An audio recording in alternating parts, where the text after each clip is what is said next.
Good evening. We're all invited to take another terrifying journey into the world of mystery, suspense, and terror. Let's turn on all the lights, lock the doors and windows, sit back and enjoy this evening's chilling tale.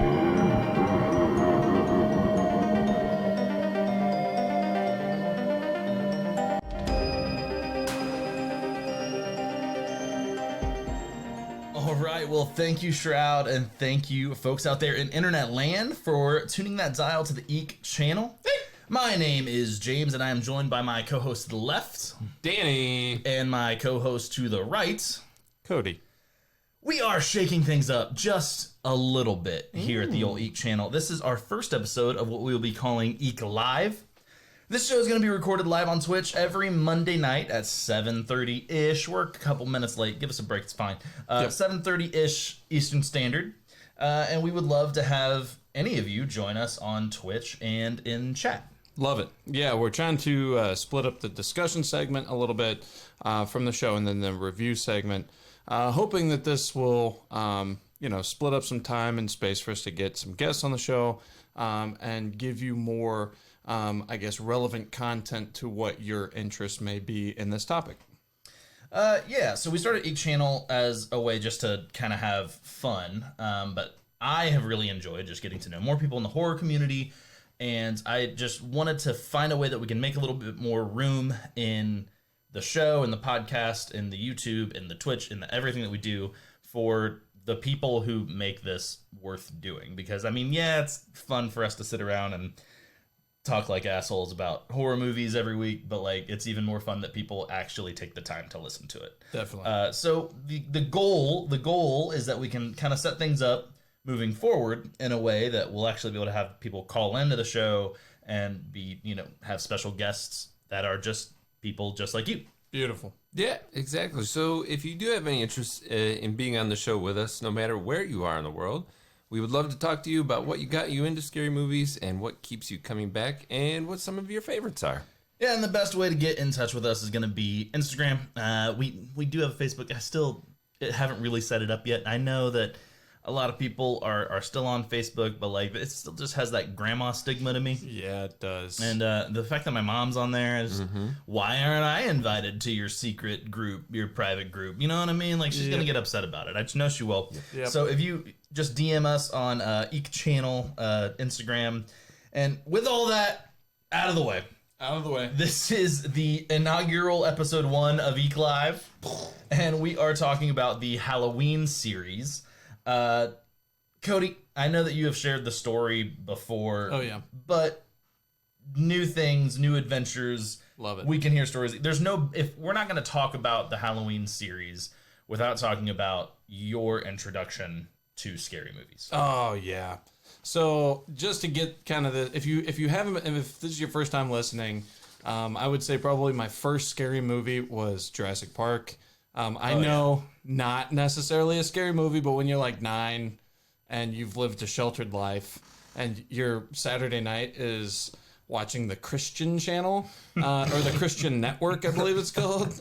Jurassic Park's a little scary. And then number 2 was Mars Attacks. I know, again, not scary, but terrifying. To the 10-year-old who thinks aliens are going to vaporize his family and cut off his dog's head and put it on this little robot thing or whatever happens in that movie. That's what happened. It was pretty scary. Paris Hilton turn into Chihuahua or something like that? And Pierce Brosnan. Yeah. So it was terrifying. But probably the movie, I would just say the franchise that has stuck with me and has got me to kind of the place where I am willing to not give up, to enjoy with my friends every Monday a scary movie, is I can take my hat off to my good friend Joey Mitch. His birthday was on Halloween. And so that's cool. It was kind of one of the classic, hey, we're going to have a party. And then a few friends get to stay the night, whether it's pre or post. And it was his very old and lax parents who let us just kind of do whatever we wanted, and that was my parents first. Are the best. Thanks, Mom and Dad. It was my first introduction to Halloween. It was Halloween 4. I had no idea what was going on, and it was terrifying. And since that time, all of the original Halloween series, I watched in no particular order whatsoever. It was anything that I could grab on AMC Fear Fest or anything like that. And I just became, I don't want to say obsessed, but it was kind of one of those things where I was looking forward to September, October every year. Yeah. It was, I have memories of me and one of my good buddies sitting in my basement putting geometry shapes together for this project that we had. Sounds dumb, was dumb. Watching the Halloween series straight through on AMC Fear Fest. And so it is this franchise. I know it has zigs. I know it has zags. I know it has beautiful marks. I know it has horrific, ugly, horrific in a different sense of the term, ugly marks to it. But it is what has captivated me. Yeah. About the genre. And kind of Danny alluded to it last week. Evil Dead is by far his favorite franchise. This is mine. I could sit down and watch any of them. And a lot of people will give you crap for 3. A lot of people give you crap for 5 and 6. A lot of people give you crap for, well, let me back up. Rob Zombie can go suck a big fat toe. That's all I gotta say, because he almost ruined this for almost an entire generation. He could have ruined this. We talked about that a couple episodes ago about just how remakes and reimaginings can potentially kind of wreck a franchise. So if you didn't hear that discussion, go back a couple episodes. We talk about that. But besides Rob Zombie just coming through with this weird, I don't know, his own daddy issues or whatever, this is, I think this is the quintessential horror franchise. And again, they take different liberties, they take different turns. But it's more than just how creatively can we kill people. Sure, we've had those moments in this series. But it's more than that. We have, it's what I would, I'm also big into comic books and graphic novels. This is the equivalent of the Joker. This is the masked or unmasked, psychopath, sociopath. We don't know what he's going to do next. He is endearing to us somehow. I think he embodies a little bit of us all. And yet he's absolutely terrifying. We want to know more about him. Yeah. And every time he gives us something, then he lies to us about it. Not verbally, but with actions. We'll get to that. So he does verbally one time. One time, yeah. And that was probably the worst creative decision anyone's ever made. Yeah. In the history of creativity. Besides his, we get a couple of those too, but. This is, like I said, this is the most near and dear to my heart. And heck, man, I'll even watch Busta Rhymes get chopped up by Michael Myers. Like, let's go. Right? Wasn't it Busta Rhymes? Busta Rhymes is in Resurrection. Yeah, LL Cool J is in H2O. That's right. I forgot about that. Don't forget about that. Wow, there's so much I don't know about this series. The most in-depth security guard of all time. Okay. All right. Well, let's get rolling down. So first of all, there are 10 movies in the Halloween series, including the latest 2018 film. The very first movie, Halloween, 1978, written and directed by John Carpenter, score done by John Carpenter, just came in and really revolutionized what was happening in horror cinema at the time. And we know that because it basically. There were a few other movies that kind of fell into slashers that came pre-Halloween, but none of them capitalized on the idea like Carpenter did. Yeah. And we know that because it springboards an entire just litany of slasher genre movies that we get hit with all throughout the 80s. Yep. And it's all because the success of Halloween 1978. Sorry. So then we get Halloween 2, which we now know that John Carpenter wrote this movie, did not direct it, and he also co-wrote it with Deborah Hill, who was the producer on the first film. And we now know that it wasn't really a passion project of his. Yeah, In our first few episodes, we kind of pretty proudly tout. So I'm going to go back to it. Another podcast called Unmasked, and it's a great in-depth analysis, things that we couldn't ever get to. We don't have access to John Carpenter. Gosh, we don't they're have interviewing Deborah Hill and everyone. John Carpenter. Yeah. Like, it's crazy. Yeah. So if this series is something that you love, you have to listen to that podcast. And I was shocked to hear that. So again, it's funny how the lens of nostalgia can kind of sway your opinion of a movie. So like, hey, I saw this movie when I was little. I loved it. I watched it a million times. And then you realize like the rest of the world hates that movie or it could be an album, or it could be like whatever. And I think we all have those things. For me, Creed Human Clay. Yikes. Nobody likes that album. So it's, I was kind of shocked to hear that he like he's just, he carving up desks. Purposefully pooped out a piece of poop. Like, just not even really interested in what was going on, actually. Nope. And John Carpenter has been, whenever he is vocal in he doesn't do interviews often, but whenever he does do them, he is maybe a little bit more dramatic than how he actually felt at the time. But we can all relate with that person, and that's what makes him so likable. Is because he can maybe say something that's, okay, we know you don't literally mean that, but I understand what you're saying. And I heard in some interviews, he basically said that he was offered enough money for Halloween 2 that he would just lock himself in a room and just kind of drink himself to oblivion and just type shit onto a page. And he knew it was garbage as it was happening. Like, this is dumb. I don't want to do it. I know it's going to be a bad movie, so who cares? Like, I am making money. Look at me go. I also have the Rotten Tomato scores for these, so I did want to kind of account for those as we're going down. 1978, the first movie, currently on Rotten Tomatoes, 95%. I mean, this is a golden piece of horror cinema, and anyone who says otherwise is wrong. Like, you're just wrong. It's on the Mount Rushmore, for sure. Yep. Coming right back, 1981, Halloween 2, 28%. Wow. That's big drop off. That just floors it. It's still an entertaining movie.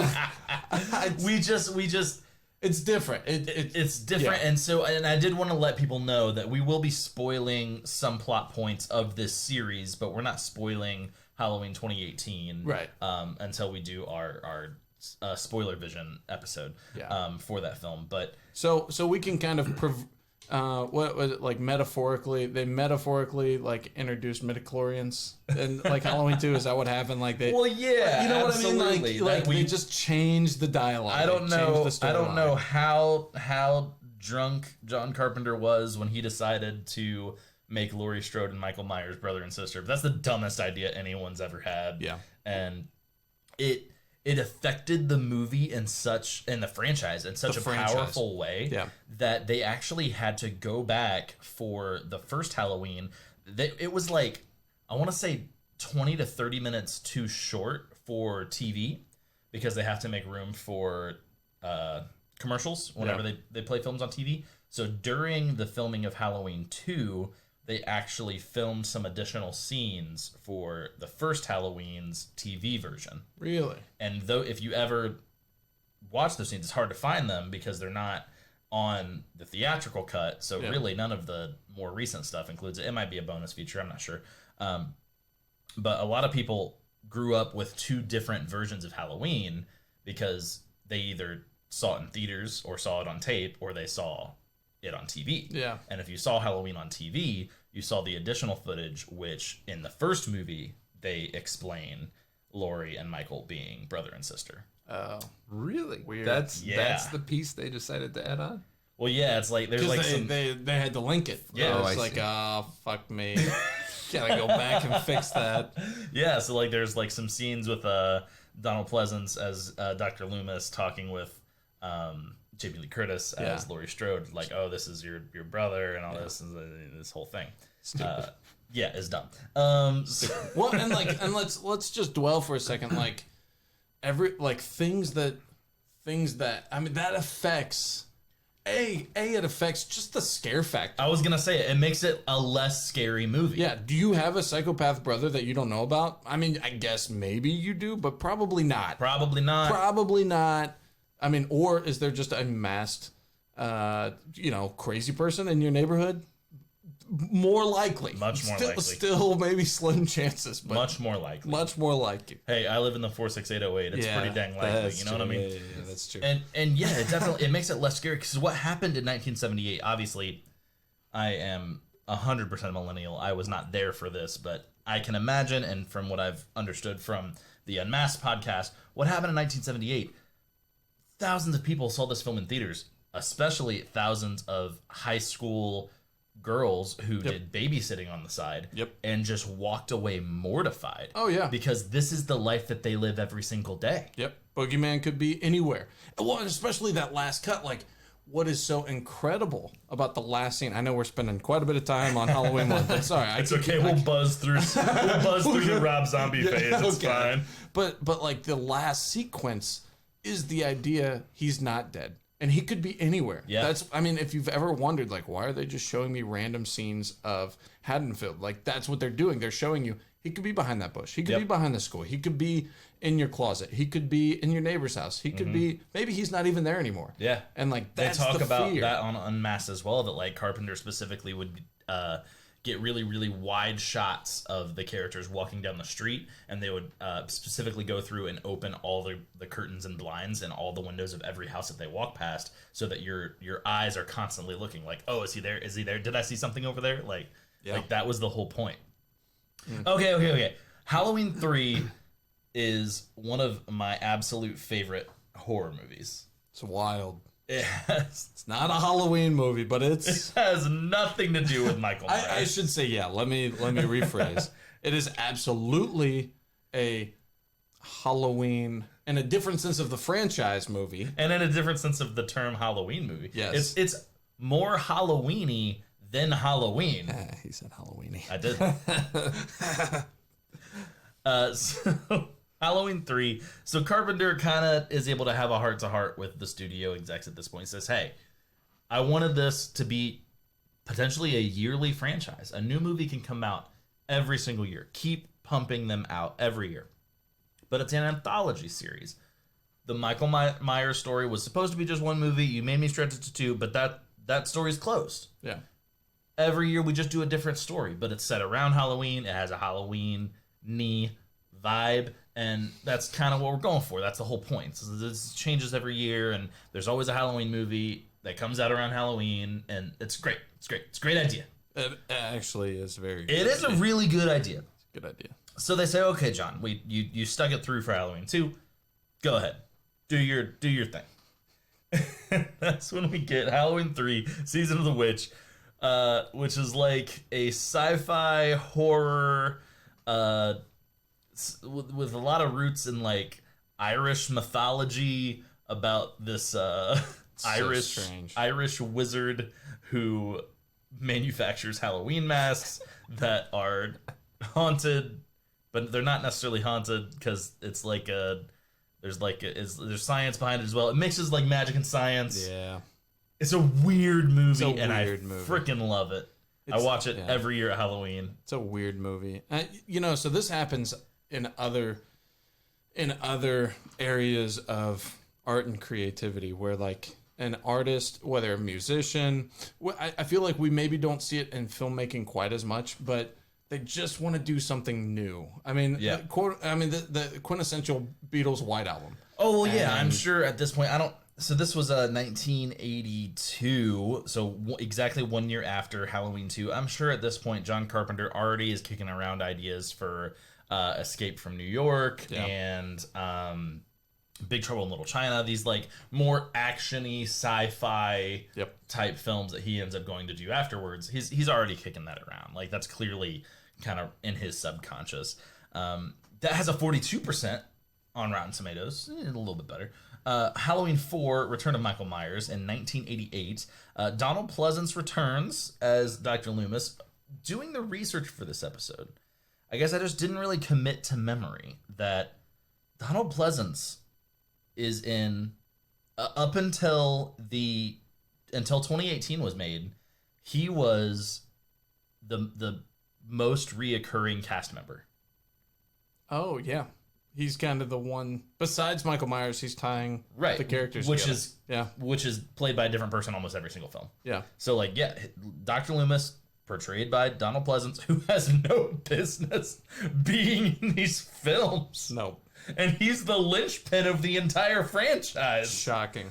And then once Halloween 2018 comes out, and they bring back Jamie Lee Curtis as Laurie Strode one last time, now her and Donald Pleasance are actually tied for the most appearances in a Halloween franchise movie, which I think is kind of a cool place to just sort of end it. Like, Blumhouse is already talking about making more Halloweens, and I know you probably will at one point, but like, I really like where the franchise is right now, and you could just stop making them, and everyone would be fine with them. Yeah. Just so you know. Well, maybe send him to space once. No, we're not doing that. All right. For the love of God. Okay, so Return of Michael Myers. Jamie Lee Curtis basically refused to come back for Halloween 4. Yeah. And so they created this weird side story where Laurie Strode dies in a car accident, but she leaves behind an 8-year-old daughter. Don't do the math, because when they play the dates out, it's like Laurie Strode having a daughter at I can't remember. I've seen the math for this, and she's like supposedly. Well, we were just talking earlier. Like, it's already pretty unbelievable that Michael and her can be brother and sister to begin with, right? And so now, okay. So anyway, we create this new character, Jamie Lloyd, who is Laurie Strode's daughter.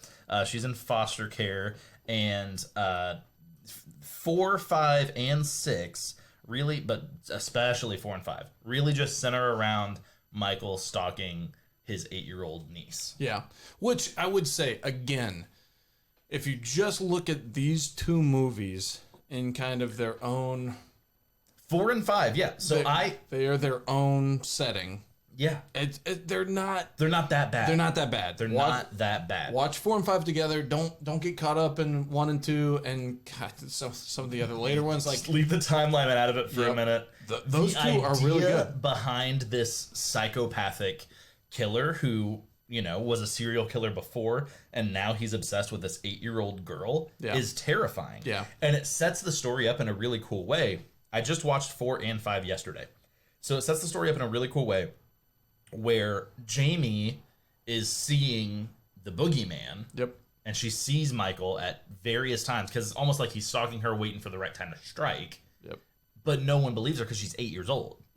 And so it's just an 8-year-old seeing shadows. It's an 8-year-old, monster under my bed kind of stuff. And that's a really cool narrative for Michael Myers to fall into.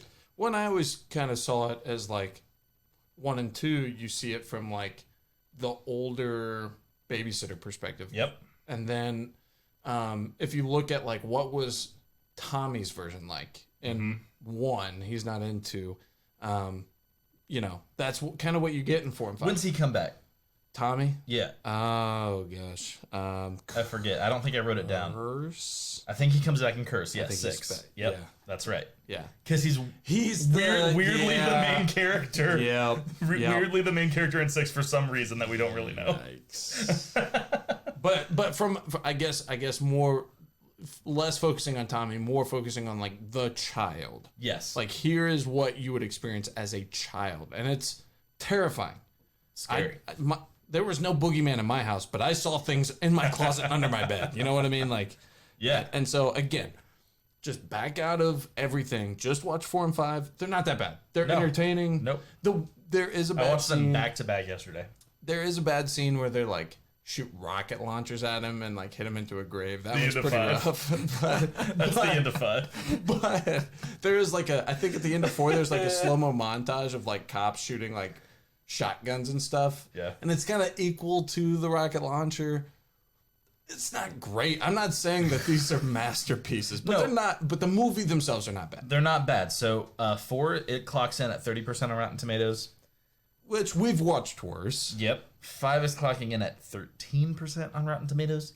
I'm not saying that's a bad rating. It's a little low. I'm not saying it's. All I'll say is too much north of that. I think I know why it gets even lower than 4. And so 4 ends with Jamie Lloyd, Michael's apparently niece, actually she attacks her foster mom, and we believe has murdered her foster mom. Yeah. And kind of passed it to her. Yeah. Yeah. It's like whatever this evil is has passed from Michael onto this 8-year-old child, because she's even wearing a clown costume. He was wearing a clown Halloween costume in the first movie whenever he first kills his older sister, because that's how the first movie starts, that's how the whole thing starts. This family tree's getting weird. So yeah, like, that's a really cool idea, and we see it. Saul actually picks up that idea and actually uses it, because what does Halloween as a franchise do better than any other franchise? We make up a really interesting, cool thing in one movie, and then the next movie we just pretend it never happened.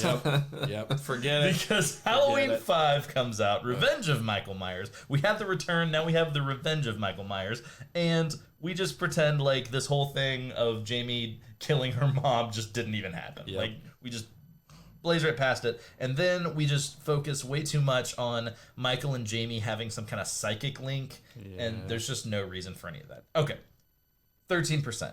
Halloween, Curse of Michael Myers, arguably the worst in the series. No. Okay. Again, we have to clarify. Go on. The Rob Zombie movies don't belong. Yeah. So, like, I still haven't seen the Rob Zombie movies, because even when they came out, to me, they looked bad. I know that it's gotten a little bit more love as time has gone on, probably because the people now who are really a part of the horror community were probably teenagers whenever the Rob Zombie films came out. So it might have been, the first time they got to go see a horror movie in theaters by themselves. They had it's come back a little bit with nostalgia. Those movies look bad. They look so bad that I've never watched them. They're so bad. They like mix weird parts of like kind of the Jason-esque thing where they like they not like Jason, they develop weird parts of the character lines. All I wrote down for Halloween, Rob Zombie's Halloween and Rob Zombie's Halloween 2 is that they're dirty and weird. Yeah, it is horror softcore porn. It is weird. And then in Rob Zombie's Halloween 2, Michael speaks. Oh. And I watched the scene where he speaks, and he just screams, "Die!" That's all he says. This is the dumbest thing ever. Yep. The character who's never said a word for, oh my god, 30 years, and now he's just saying, "Die!" Yep. Okay. Yep. Okay. But Danny likes the first one. I did see the first one at a drive-in movie theater in 2007. It was, like you said, it was one of the first movies I could kind of see. And, there's not really parameters at a drive-in movie theater. But, it was something I could see. I don't remember before that time ever sitting down and watching a full Halloween movie. Oh. Ever. I knew the character. It's kind of like we talked about last week, where it's like, okay, Ash Williams, I know who that is. Yeah. I might not know the movie itself, but I know who that is. Michael Myers, I know who that is. Yeah. But I kind of liked the backstory. I'm not a big fan of Rob Zombie films in general. It had the very same tone of all of the movies he's ever made, which make me uneasy. Is softcore. Yep. But I kind of liked it. I feel like it made me understand the Halloween epic a little bit more than I did kind of from the outside. Yeah. So let's just we're getting a little short on time here. I just want to hit at least the Rotten Tomato scores. Definitely. And we only made it to Curse, which has a 6% because that movie's bad. Don't watch it. Curse of Thorn, bad. Don't watch it. Yeah, Cult of Thorn, that whole they turned Michael into a cult figure. It's weird. Isn't that the movie where we get Paul Rudd? Isn't that Tommy? Yes. Isn't that Tommy is Paul Rudd? Yes. Reverse it. Yep. Keep going. Sorry. So we have to talk this. 1998, we get Halloween H2O. I just watched this movie today for the first time probably since high school. Yeah. Basically, we do the same thing again. We created Jamie Lloyd as a character, the niece, and now we just pretend like none of that ever happened. Yep. And, also, but I do love the fact that like when we find out that she died in 4th, they're like, oh hey, we need to fix that. She faked her own death. Yeah. She faked it. Yeah. Since we're in the here and now, we're just gonna Laurie go with Strode, that. Jamie Lee Curtis faked her own death. Yep. Yeah, but she doesn't have a daughter anymore. Right. So H2O brings back Jamie Lee Curtis to the Halloween fold. It's a great movie. It's a good movie. It is. It's very entertaining. Really good. It's 52% on Rotten Tomatoes. I would say it's better than that. I think that it's harmed by the next film, Halloween Resurrection in 2002. They bring Jamie Lee Curtis back again because after H2O came out, people were like, hey, this is a pretty good film. Yeah. Like, oh, let's make another one as fast as we can. Yep. And they were like, let's make it like modern horror movies because they already did that. H2O is very Scream-y. Yeah. I was just about to say, it is very late 90s. Yep, it is in a post-Scream world where just like everyone in the 80s was copying Halloween, now everyone in the 90s is copying Scream. Yep. And H2O does this, but it did it in a very tasteful way. It's a good movie. Then Resurrection comes out, Halloween Resurrection, and someone decides that it's a good idea to Drew Barrymore Jamie Lee Curtis. Yikes. And they kill her in like the first 5 minutes of the movie. And it's the dumbest idea. It's the dumbest idea. Well, I'm going to go back to your original statement. Michael Myers talking is the dumbest, but this is the second dumbest. It's just dumb. It wasn't a good thought. I don't care. I'm sorry. We try not to crap on people's creative choices on this podcast. I'm pooping on this one. Killing Laurie Strode's stupid. That's just stupid. She's the original final girl. Yep. It's a bad idea. Yep. Moving on. By the way, Halloween Resurrection 11% on Rotten Tomatoes. Then we got the Rob Zombies. The first one was a 27%. Second one was a 21%. Didn't really get past that. And then we have Halloween 2018, Blumhouse. So Rob Zombie was going to continue making Halloween movies. Good God. And 2 was so poorly received that kind of fell through. Dimension Films still held the rights to it. They ended up losing the rights because they never made a film. So Blumhouse came in, scooped it up. They got a script from David Gordon Green, who is not a horror writer. And John Carpenter came back on board to be an executive producer and a consultant, and he did the score again, which is awesome. Beautiful. And they're basically setting out to do the exact same thing that H2O did. Yeah. So they're retconning everything. All that ever existed was the first movie. Yep. Boom. This is the second movie in the series. Yeah, and by this point in the series, we've done that so many times, we're not even shocked by it. Nope. Like, as the viewer, it's just like, oh, okay. Makes sense. You've kind of explained to me exactly where I'm supposed to be picking up. I'm not lost. It's that simple. That's fine. So real quick, the series budget as a whole, roughly $90 million. And the series gross is $600 million. And that is why they keep making them. It's unbelievable. But if you think, I mean, you walk down the street of Halloween, you see so many stupid kids with that stupid mask, and I love it. I want every trick-or-treater coming to my door wearing a Michael I feel the Myers same mask. way about Scream. It is 2019, and if a teenager shows up on my street, Take the whole freaking bucket. A ghost face mask, like, I'll give you money. Like, Dude, yes. take the whole freaking bucket. So I'm listening to you give these percentages, and it breaks my heart to know that Halloween 2 Rob Zombie got higher than Halloween 5. Now, I'm not saying that Halloween 5 is a great movie, but I'm saying it is far better than Rob Zombie's crap that he's putting out. But what kind of brings that full circle is Resurrection and Zombies Halloween 2 are the only ones that lost money. Yeah. So suck on that, Rob Zombie. Sorry. Yeah, that's true. I did want to cut to a real quick kind of fun fact tidbit, and that is that there's a certain level of there's a ranking of which movies are better than the others, but there's also a ranking of which Michael Myers masks are better than others. And so I wrote down kind of my synopsis of all the masks. I just want to hit that real quick. Hit me. The masks are different for almost every movie. The mask in 1 is good. Yeah. It's very, very good.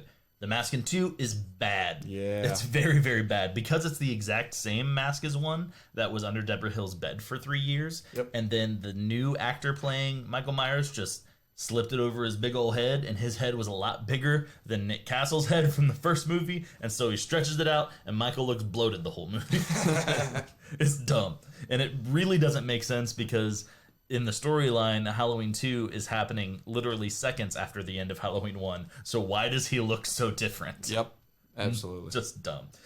4 is there's none in 3. There's no Michael Myers in 3. 4 looks really bad. It looks really cheap. 5, we're starting to look a little better. I'm okay with 5s. Curse looks really, really good, but his hair is really, really long. Dude, he's got that Don King fro thing going it's like on. fabulous. The mask looks great. The hair's just a little too much. Then I think we take a dip. I think H2O and Resurrection, they don't look as good. Yeah. The mask design looks really slick, almost like it's oily and wet, and I don't really like it. The holes in the eyes are too big, so you actually see the actor's eyes too much, and I don't really like that. I want those eye holes to kind of be just void. Mm-hmm. The Rob Zombie masks are just like the films. So bad. They're dirty. They're the worst. They're dirty and weird. They're so bad. What has he been doing? Did he fight in World War II before coming and killing people? Well, then in 2, because it's so bad. They try to create like this continuity between 1 and 2. So 2, like, it's really ripped up and destroyed. So bad. It's like falling off his face the whole movie. This isn't Jason, okay? Separate yourselves. God. Yeah, so the 2018 mask is interesting. Yeah. It looks similar to the original mask. It also has some similarities to the Rob Zombie mask. It does. But not quite as bad. If you're watching the video, I got my little figure here. This Michael Myers figure here is based off of the 2018, and so you can kind of see like there's a lot of scratches and tears in the mask, but it's not like stitched together and falling off his face like it is in Halloween 2, Rob Zombie's Halloween 2. So yeah, it's just it's a little different, and I think that it's interesting. The movies have their rankings, and the masks also have their rankings. Yeah. All right, guys. Well, that pretty much wraps it up for this segment of the show. I'm gonna get us a little bit of outro music here. If you'd like to hear our review on Halloween 2018, we cover that in a spoiler vision segment. You'll be able to find that on our podcast feed or YouTube. Again, this show is recorded live on Twitch every Monday night at 7:30 EST-ish. We'd love for you guys to join us, engage in the conversation in real time. We do have chat really defending some Rob Zombie flicks right now, so I love that. It's contrarian over here. It's awesome. So if you're interested in being a guest on the show, if you want to call in and actually talk to us, we really want to get that started. Yes. With some different people from like the Instagram horror community and just people who like horror movies. We just want to have you guys on and tell us about, just like Cody did today, like how you got started watching horror movies, why you keep watching them, that kind of stuff. That stuff's really interesting to me because there's so many people that like scary movies, and you don't always know just by looking at people. Like, yeah, the guy wearing like a heavy metal t-shirt probably likes scary movies, but there are so many other people who you would never guess like scary movies that also do. It's a very, very big deal, okay, guys? It's mainstream these days. Mainstream. Okay.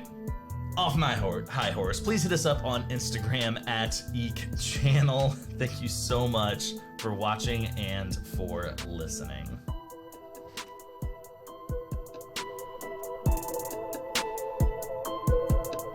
This has been a production of Eek Channel. We make spooky stuff for people like you. You can discover more content like this at eekchannel.com or find us on Instagram, Twitch, YouTube, Facebook, all the places. And don't be shy, we like making new friends. Thank you